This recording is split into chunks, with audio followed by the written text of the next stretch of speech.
We hear all of these stories about the summer of love, the deaths from the 30 plus people dead from Antifa, and there's zero accountability towards any of it. Sounds to me like maybe it's not civil war in the sense that people expect, as we often say, like two sides fighting. It's just a collapse of social cohesion. The FBI, the DOJ are working with big tech to benefit the Democrats. They're not going after the people protesting in front of the justices' homes. They are going after pro-life activists. Social cohesion is shattered completely. The courts are unable to do anything. The crimes are getting worse. I wonder if they ever were able to do anything, and if it was always just like the visage of strength and force, like the fear of threat of the cops. There's what, like 30 cops and like 700,000 people. They'll have like weird, ratios like that, like 1 cop to 700 humans. No, 1 cop can't stop 9 guys. Like, not realistically. Maybe maybe that's it. Maybe they've never been able to do it, But I don't know.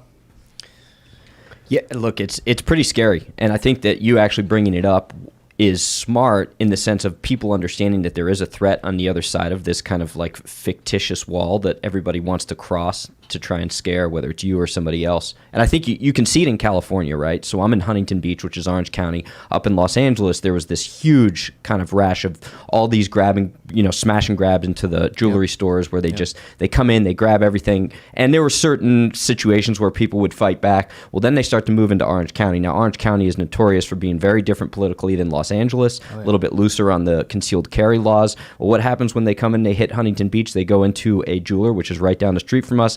The guy has a concealed carry, pulls his gun out, shoots 3 of them.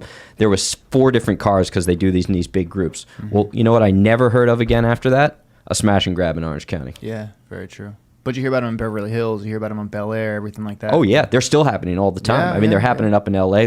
It's just kind of an everyday thing now. Yeah, People now actually they have tourists that go to L.A. and they're just sitting waiting to see if they can videotape a smash and grab instead of going to... No, I'm just kidding. Yeah, you'll get lucky one day. There's enough that happen. Jordan Peterson talks about this a lot more eloquently than I could ever can, saying if you are prepared for violence, the likelihood of violence coming your way is reduced. Essentially saying if you learn self-defense, you will learn how you absolutely don't need it in many instances. A lot of the stuff out in the streets is a lot of the times when it comes to confrontation and fights, a lot of it is ego, a lot of it is just people not knowing when to walk away. But when someone comes into your house, that's another level. That's another thing to really kind of take seriously. People should always have the right to defend themselves, but also know exactly what they're doing. They should receive training, and they should take the situation very seriously because, as time goes on, I think it's only fair to say that, especially in major city areas, people are going to become more poor. A lot of them are going to become more desperate, and a lot of the major cities are going to become a lot more lawless. And the only person you could really depend on yourself for defending yourself is you. Yeah. No one else. The people that want to hurt, kill violently don't care about the Constitution. They're going to get a weapon and do it. You can't stop that.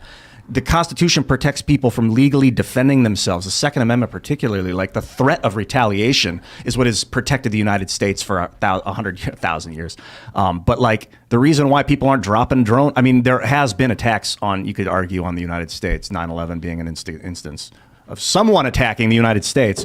But it's the fact that we're all armed and ready to just snap back with nuclear weapons, with you name it, orbital strikes. People do not mess with that because they don't want to get obliterated. And it's the same with menial criminals on the street. If they know you're packing, they're not going to touch you. They're going to look for someone that's been legally muted and not able to have a weapon or something like that, or someone that's elderly or vulnerable. It's disgusting, but that's reality.